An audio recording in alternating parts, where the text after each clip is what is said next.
This episode with Jack White is a really different format than what you'll typically find here on the Dear Bree podcast. And I was so excited to experiment with this format, and I am even more delighted to bring it to you. This episode was born in a conversation that I was having with Jack where she was asking really important questions about this next iteration of her community. And they're conversations that I see unfolding in my community and in our group coaching calls all the time. And so I knew if my community members are asking these questions, if my friends are, then you, dear listener, probably also have these really important questions to ask as well. This episode focuses on how to architect the programs in your community in a way that serves you and serves your business. And we take a hard look at the different types of formats and structures that might require a lot of you and might not always bring the reward that you're looking for. I hope you listen in close because there are so many good nuggets in this conversation, and I hope you enjoy.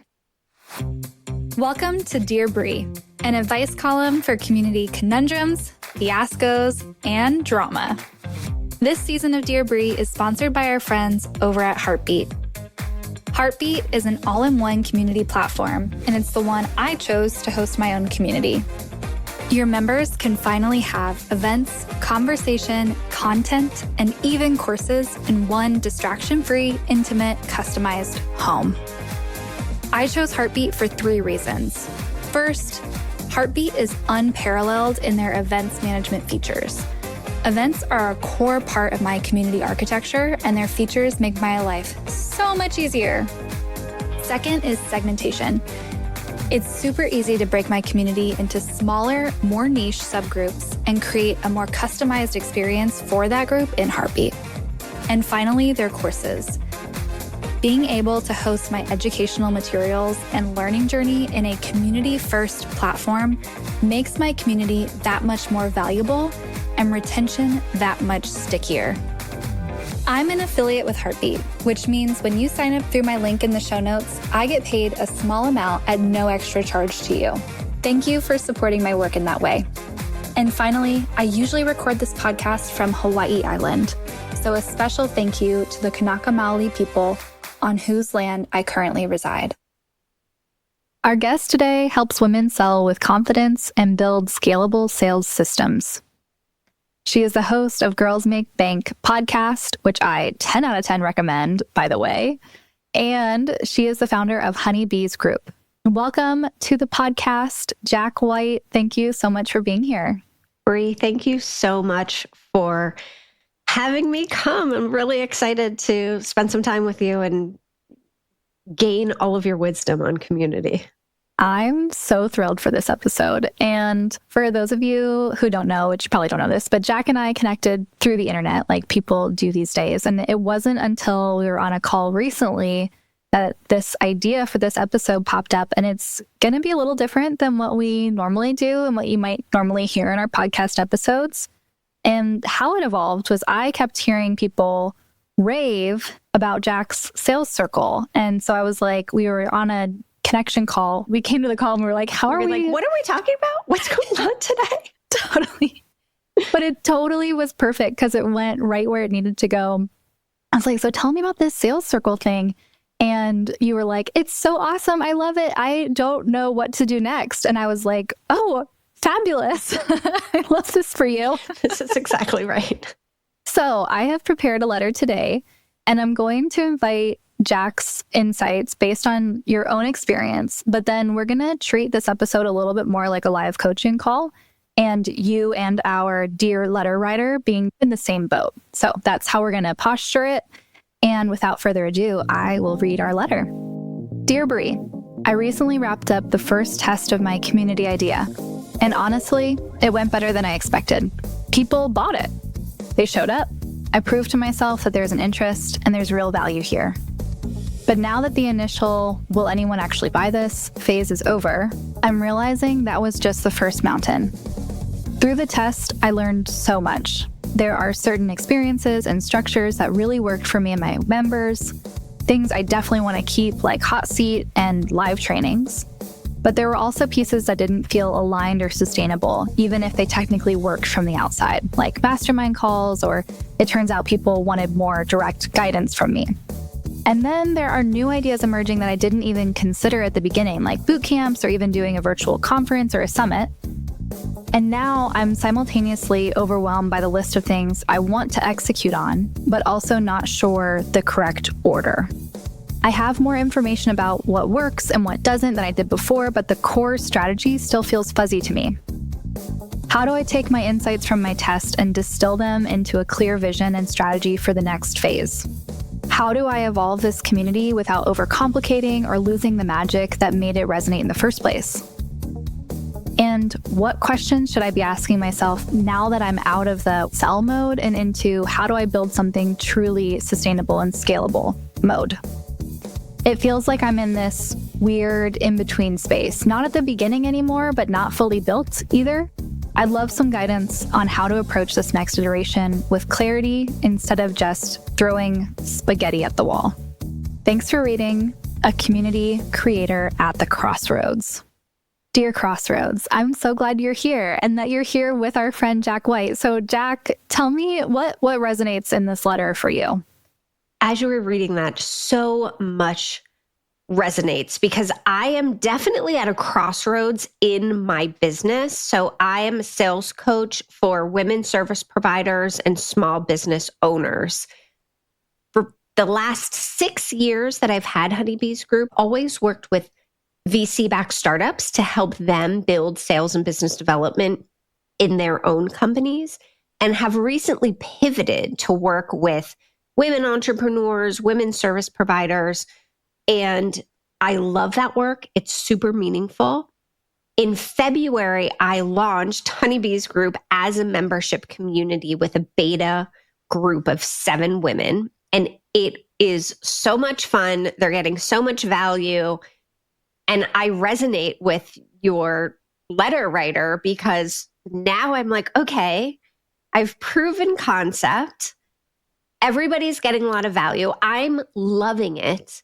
Now, what do I do? How do I turn this beta into a thriving community that scales, that's sustainable for me, and that is fulfilling for the people that are in the membership? And it's like a swirling mess of questions and things in my head. So I'm super thankful to the reader and that I have this experience that we can talk about today. It's perfect. You're in the perfect position. This is like the sweet spot. So I'm really excited for you. You mentioned it's a membership, so there's no start and stop time. You're not doing cohorts, right? It's like people are in a recurring subscription currently. Yeah, so it's this weird thing. I looked at all of the programs that were out there and Frankensteined my own thing that I thought would be most helpful to people. So it's part program meets community meets mastermind. So I call it a membership because it's a year-long commitment. But I'm bringing people on in cohorts because it's not just a community. I'm actually teaching people how to build sales funnels and how to build sustainable sales systems in their business. And so there's a curriculum that we go through. So it's both. The reason it's not just a program is because I've done programs before and okay, after 8 or 6 or 12 weeks, I have a question, and then what? Sales is an ever-moving, ever-changing thing in your business. So I want the community aspect so that we can continue to evolve and ask questions and grow. But there is a curriculum that we're going through. So yes, it's cohorts and it's community that hopefully renews year after year. So what you've done is actually really common because there's 2 different models that you can leverage within community. And it basically has to do with time. Cohort-based programs have a start time and an end time. Memberships tend to be like evergreen, ongoing, recurring revenue. And so it's common for people to want the strengths of both because you're like, I like that recurring revenue. Thank you very much. But I also recognize that I'm guiding people through a process and through a system, and they can't all come in and like start at different points in time. And that's really chaotic. So I need something more cohort based. So I like that you found what would work for you. My caution to those listening who might be like, oh, great, I'll find like the one way where I can create the win, is that when you combine the models, you are also building with the challenges of both in mind now as well. So there are challenges that come with an ongoing recurring revenue and membership. There are also distinct challenges that come with the cohort-based model. And so now you've signed up for the strengths for both of them, but you've also signed up for the challenges. And that's not necessarily a bad thing, but you do have to monitor that with your own energy in the community. Yeah. Because I like to say, for people who are trying to do an even distribution of both, think of it like you're building two communities in some ways, where because you're focusing on the value in the cohort experience, but then you're also creating a lot of value in that year-long experience. So can I ask some questions about that? Yeah. Because I know the cohort idea I really like, because it's important to make sure people are starting at the same place, or at least building up to a similar knowledge base. And I went back and forth on like, how do I lean into community versus the learning piece? And the community, after doing this first cohort, was actually the big surprise for me. I was expecting everyone to come for the curriculum and come for me. But what ended up happening that I didn't expect was how much value everybody has been getting out of the community. And so it's sort of like twisted my brain around, where I was like, oh, they're going to come for my curriculum, stay for me to be able to answer their questions as they are like implementing all of this in their business. And what's happened is we've created this great community of like-minded business owners that are supporting each other and answering each other's questions while I'm in the mix. And so I appreciate that you're like, okay, there's pluses and minuses to both. Can you help me understand what the challenge is? Because now I've done one cohort. As I think about this in the future, what are the challenges of both of those that I can think about? Because also I have to figure out how to prioritize when I market this. I'm not trying to be everything to everybody either. Yes, totally. This is really good. I love that question, and we're going to get to it. I'm going to start with an observation, and I'm looking to you to confirm or deny. Okay. So every community has a combination of education and connection. And I define education-centric communities as a space where people are being guided through an intentional learning journey. So this sounds very much like what you had in mind for your cohorts. I'm going to walk them through the process. They're going to move from conscious incompetence to conscious competence. And the connection side is where the value of the experience in your community is primarily derived from the connections they have with other members. Those connections might still be educational, like there's education happening, but it's being derived not from you as the sole creator of value. So what I heard you say is you went into this experience thinking, if we look at your education to connection ratio, you were probably somewhere like, okay, 80% of the value here is going to come from the education, maybe 20% from connection. And now I'm hearing you say, oh, it might be more on the connection side than I thought, which is surprising. Is that a fair reflection? Yeah. And I'm not quite sure like what the ratio 80-20, I think there's still a ton of value from the curriculum, but I underestimated the value. And I like how you reframed that. It's still learning, but maybe from each other. There are definitely real connections being made, but it's still through this lens of building your business and building sales. So that's kind of making me think about it in a different way. This podcast is sponsored by Ember Consulting, where I'm the founder and head community creator. At Ember, we help people who are familiar with running their business on content, coaching, or consulting become community powered. As you hear in this podcast, Creating a community is really tough, and managing it can be even harder. So don't do it alone. Whether you're looking to launch a new community or pivot your strategy, our one-on-one consulting helps you skip the learning curve and do it right the first time.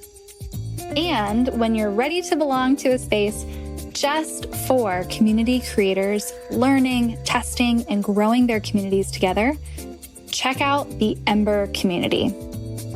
Now, back to the episode. Okay, let's dig into some of the strengths and challenges that come with each of these models. So, education-centric communities that are paid, I call these transformative communities because there's usually a very clear transformation journey that you are facilitating for your members. And they're doing it communally, they're doing it together. They might be like sharing their work as they implement it and giving feedback to each other. So it's like the communal road trip. And you're like, we're going from point A to point B, come one, come all.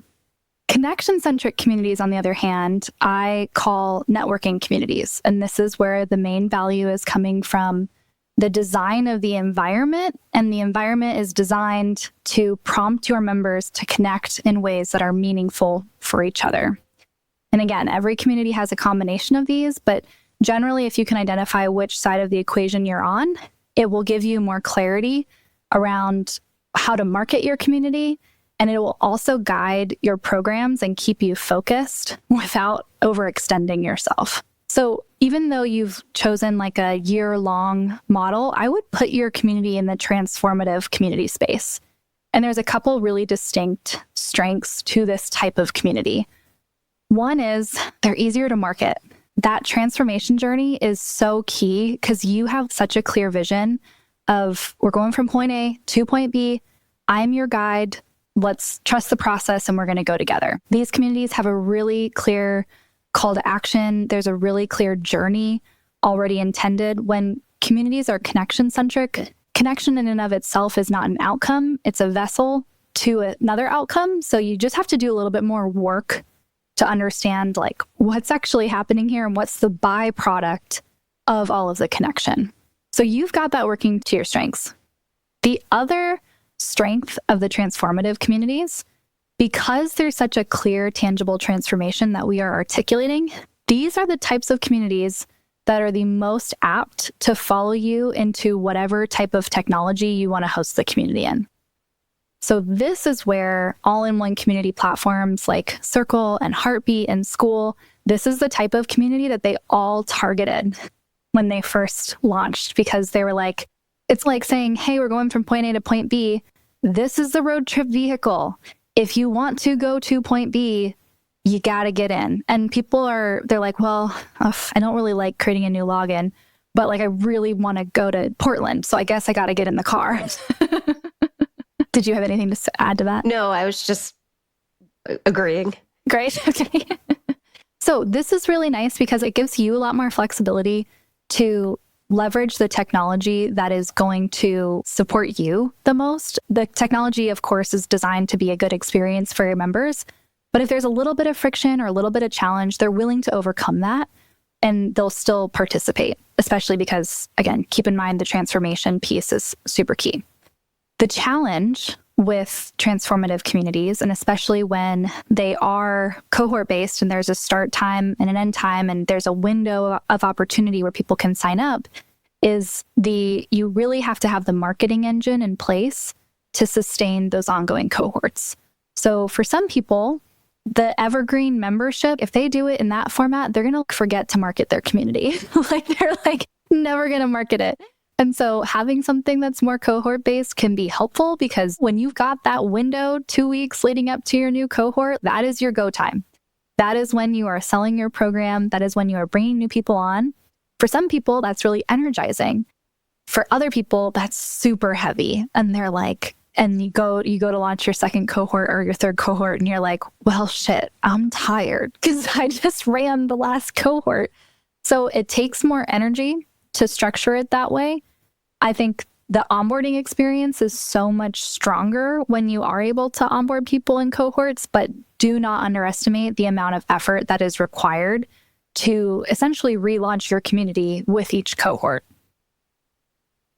I already felt that after the first cohort, getting everybody signed up and doing the onboarding. I'm also doing everything live since it's so new. So that takes a ton of energy. So that really hits and resonates a lot. I know exactly the place that you're at. And I haven't actually fully shared this on a podcast episode, so I'm actually excited. I was in that exact same place this time last year. So I launched the Ember community as a cohort model. And for all the reasons that we explained, I was like, I really, really value bringing people in together through this shared experience. People are coming to me because I'm a consultant. Like I have like the community strategy. They want to be guided through a process. They're not always necessarily looking to connect with other people building communities. They want me to teach them how to do it. And connection is great, but it's more of a byproduct. We did a couple cohorts. It was in a bit of testing. So since 2 Thanksgivings ago, we basically did 3 or 4 different cohorts and tests. And I got to this time last year and it was time for like my next proper cohort. And Jack, I was so tired. I was like, I don't have it in me. It had gone so well. We had 16 people in the first cohort. I ran them all live. I learned so much. I was like, this is such a valuable experience. And I just didn't have the energy behind the promotion that I wanted. And it threw me for a loop because I'm like, I'm a community strategist. If I can't do this, what's going on? Yeah, who's supposed to be able to? So I took a step back and just looked at some of my basic assumptions because what I had built just practically felt too heavy. And I was like, okay, I have to go back to the drawing board and figure out a model that's going to be a little bit of a lighter lift for me. And I'm not saying at all that this is what you should do, but it's an example of how I pivoted to find something that worked a little bit better for me and my business. So I took the summer to reflect and regroup, put a pause on everything. I didn't have anybody in there paying anything. And I decided to go to totally flip it and do an evergreen membership model. And I had felt so much resistance to this going into the cohort model because I was like, oh my gosh, recurring revenue sounds great, but being on the hook for constantly providing value in there sounds exhausting. And like, it doesn't have an end date. So that sounds terrifying. And I couldn't get my body behind it until I was so tired from cohorts. Then I was like, okay, maybe I can get my body behind this. So I totally switched the model.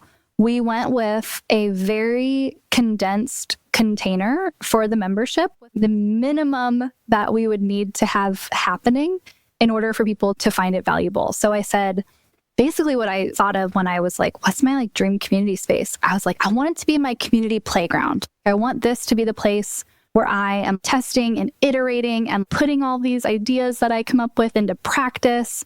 And I want it to be fluid because I'm a creator and I like new, fun, random programs that like came to me in my sleep last night. I just want like a space where I can always like host these things. I just want my hosting space. So what came up was a membership that had a really simple design, 2 office hour events each month, 1 expert session a month, and then literally 1 channel for conversation and 1 course, which we took basically what was in the cohort model, turned it into an evergreen course. Now, if you remember, one of the downsides of the connection-centric communities is that people often fall asleep on promoting it because you're like, anyone can always join. So then no one ever joins because you never talk about it. So I decided within this evergreen membership model that is going to be intended to be more connection-centric, even though we have the education available, I'm going to host 1 quarterly activation inside of the community, 1 quarterly program as a way of providing value for my members, but also as a way to spark new members coming in so that they can access that program. So it kind of like took the membership model and then baked cohorts into it. And I feel like you took the cohort model and baked a little bit of membership into it. There's no one right way to do it, but I just wanted to offer, because I had that exact same feeling with cohorts and I had to modify it for my own energetic purposes. I love this idea of quarterly activations because one of the things that I already am feeling is the amount of effort that it takes to get the cohort going. And one of my fears is when you are ready to get serious about sales or to get sales help, there's a pain in your business that you need to solve immediately. And one of my fears is if you miss a cohort cutoff, you're basically waiting weeks before you can start doing the next cohort. And that window of time, when you're talking about revenue and you're talking about your business, is just too big of a gap. And I'm afraid that I'll either miss an opportunity for people to join, or people will be waiting around and missing an opportunity to be building their skills and building their sales funnels. Either way is not good, right? So I like the idea of evergreen. The cohort is such a powerful draw in terms of how I deliver content, because then I can deliver a lot more live. But this idea of activations or like micro activations, where maybe it's not one a quarter, but I can do something more frequently on a smaller basis, gives people a taste. And one other thing that you said that I really liked was having an evergreen piece. So maybe pulling some of the material out and creating like a mini course, because there is so much value in the cohort. So I don't want to abandon that yet, or maybe at all, but maybe there's a way to pull a piece out that if you miss a cohort, you can get started with this mini course, and then you can do these sort of mini activations along the way between the time you sign up and the cohort actually starts. It's a way to start building and keeping people engaged, but also keeping the integrity of the curriculum intact and going through that as a cohort. Yes. That was exactly the point that I hit too. Like when someone's ready to build a community, they're ready to build a community, whether your cohort starts today or 5 months from now. And I had the exact same thing. I was kind of like, okay, well, if I'm going to keep doing cohorts, then I need some other sort of warm intro step holding place. And I'm like, wait a second, this is a community. I'm talking about a community. So yeah, that was exactly the same pain point that I had. And I've found that people will do it one of two ways. They'll either have a really strong cohort program and they've just got it dialed, right? Like the cohort model works really well because it's such a replicable process. Mm-hmm. So if you've got it dialed to the point where you're like, okay, promoting this thing, starting this thing, running it is like a little on autopilot, not entirely, but it's like, that's where it gets lighter. After you've done it 3 times, you know the process. Some people love that. I get bored with that. Now I need to make it hard on myself again. Exactly. This has gotten way too easy. Yeah. So I've seen either people will have the cohort model on lock, and I've had clients like this, and then that the cohort graduation leads to the membership, which basically functions as an alumni space where they get ongoing connection and content. Or you'll have the membership as the holding space where people are getting value. You are staying visible to them. You're building trust with them. And then when the time is right, you'll use the cohort's time-bound program as the upsell from the membership. So I've seen it go both ways. I'll say it's more common now to have the membership as the baseline and then to have additional deeper programs layered on top of it. Yeah. And then how do you balance? Because when I first launched Honeybee's group community membership, I was planning on scaling this thing to be really big as it could be. And now that I'm in it, I'm really valuing the intimacy of smaller groups.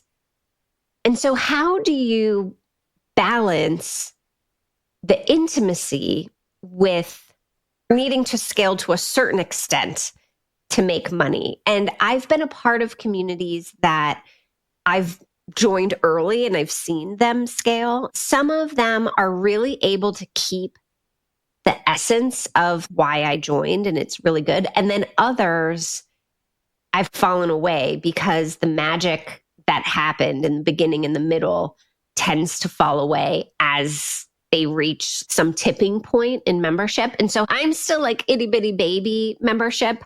and community, but what are some things that I can think about as I am trying to scale, but I don't want to lose the magic of what I've created at the very beginning? That's so funny because we're in a community together that I recently made a post in the community about how it's changed. Yes, I saw the post. It got removed, which is really telling to me. More tea to come on this for those listening in. I have more to say about this, but it's a really good question. I'm right there with you. I love the intimacy of the small community. I was thinking about this to myself the other day. I'm really going to miss how intimate this community feels right now when it's big someday. And we spend so much time when it's small being like, how do we get it to be bigger? Yeah. But man, if you're in that space of like your new, fresh community and it feels small, like also take a minute to celebrate it and to resonate and just be present, because it's actually quite a magical feeling of intimacy that you get access to that is tough to maintain when your community scales. But for your case specifically, what I would note for scaling intimacy goes back to the Dunbar number. Are you familiar with the Dunbar number? No, I'm not. It came from a sociologist who has studied human evolution and society, and they basically discerned that humans are able to maintain 125 to 150 close connections within their like sphere. Oh, interesting. This comes from like the size of villages and like just generally how many relationships we are able to maintain. We've used that number and adapted it to a lot of different areas. I adapt it to community building online, where like it's easy for us to start to think that we have 10,000 followers. So don't we have a greater capacity for connections? But really, truly, like connections with people, you're quite limited in what you're able to offer. So anything below 120, 150 members in general, focus of the experience in the community should be on the big group as a whole. Your community is not big enough for you to start identifying these smaller, like fractured groups. But once we tip into the 150 to 500 member range, this is really where the value of the experience in your community should not come primarily from the big group experience, but it should come from a small group experience that is designated, like broken up inside of the community. So would that be like breaking people up maybe by company size or industry or some sort of subset to give them that intimate feeling within a bigger community? It can be that you're segmenting them based on some commonality. It can also be completely random, like literally just randomly breaking people into smaller groups. And it's, hey, this is your pod, or each person is placed in a pod or a small group when they join, and you switch it up every 3 months. But what's really nice is that you've already lended yourself to this type of model because you have cohorts. So you already have people coming in this little mini family. And so as you grow and as you scale, those cohorts will become so much more important in the stickiness. And they're important now, but as you grow, that small group affinity is going to become that much more important. Right. We're building unintentionally, baking that into the community from the get-go. Yeah, exactly. Which is great. That's a really great way to start it. My most powerful transformative community experiences have always come from being in a group with random strangers who I don't know. And then we walk away like being friends. And it's incredible when that container is set to facilitate those connections. What else are you considering as you move into this next iteration of your community? Well, I want this to be a place where people want to be, not just for the 1 year, but for year 2 and year 3. And I'm already trying to envision what the next phases of the community are. So after people go through this year 1 curriculum, what are additional things that I can offer them to make them want to stick around for year 2? Is that deeper training into the topics that I already cover?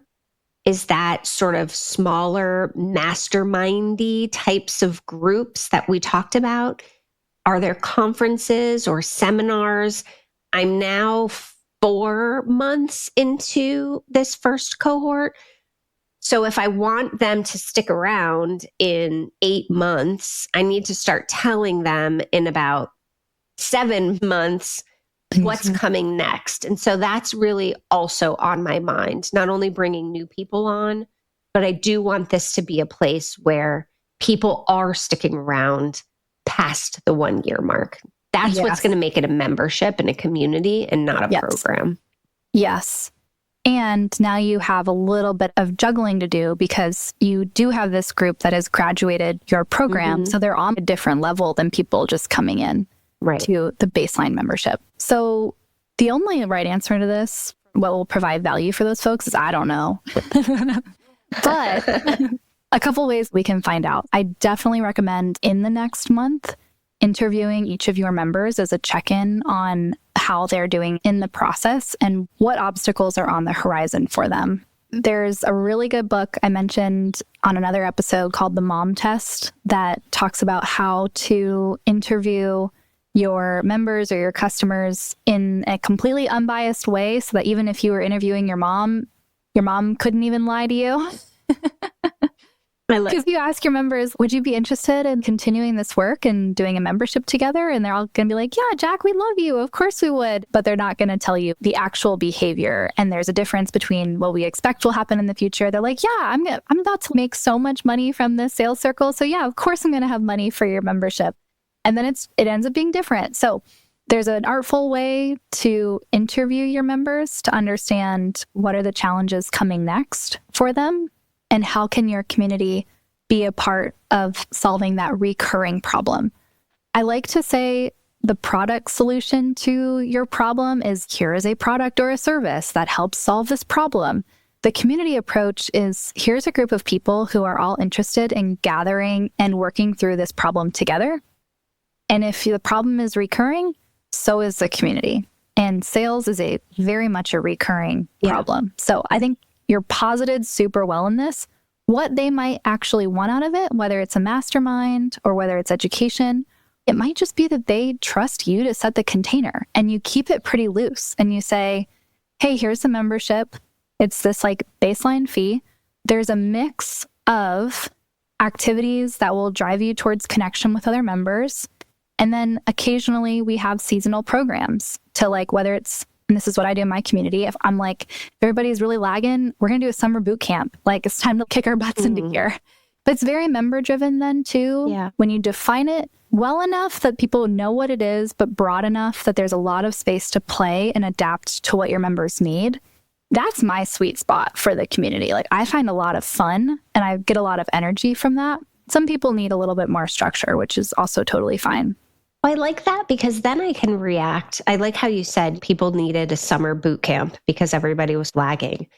Then I can take the temperature of the group and say, okay, here's what we're going to be doing. And it might be co-working days. It might be ask me anything or hot seat coaching or whatever it is. I also think that's cool because so much of sales and running a small business is out of your control, especially like what's been going on with an unpredictable economy is really weighing heavy on the current members of the Honeybees group. And so I can create something on the fly almost to address that. Okay, here's how we talk about pricing when the economy feels like it's going to fall out from under us. Or here's how we X, Y, and Z based on what's going on outside of our business that we might not be able to control. Here's how we can control what we can control, which is something I talk about a lot, but it gives me the flexibility to react to what's going on in the world in real time. So I like that idea. Yeah, and it keeps you really relevant to, like, that's the beauty of a membership is you stay really attuned to the problem and how the problem is evolving. So for you to have kind of an open space for you to nimbly adapt, learn, empathize, hear, and deliver is like quite powerful. It's really like selling the membership then becomes more a matter of this is your home where I'm going to take care of you and your sales. And there's these like baseline programs because people just need to know, but what does it actually look like or how does it actually work? And here's 3 bullet points of what that actually means. But by and large, it's going to mean that we have different programs and different seasonal offerings at different times. And that also functions as a really great retention mechanism too, because they always know something new is coming. Or you might do like, hey, every summer we do a one-on-one match program for 3 months, and then it doesn't come back until next summer.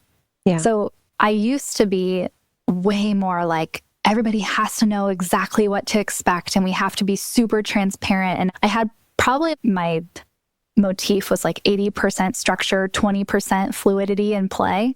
And I think I've totally flipped that. I've got like 20% of here's what's guaranteed. And then 80% is like, follow my lead. We're doing improv, everybody. Yeah. This is so helpful for me as I think about the future and how I grow and how I think about programming and how I think about keeping people engaged, because I've also been a part of communities or programs where there's like a ton of momentum in the beginning. And then at some point there's this cliff that I drop off of. And I don't want that for my members and for my community. So I like the idea of space and being playful and being able to try new things. We talk about it in sales training all of the time. Like you have to test and figure out what works for you. And it's like a good reminder that, you know, that's not just for sales, that's for your community also. Yeah, it's the unexpected value is the landscape for testing that your community brings you. Yeah. I love it. Any final words of advice or empathy or reflection as we wrap up this episode? I think this has been really helpful. A lot of times as small business owners, we're also just sitting in it by ourselves.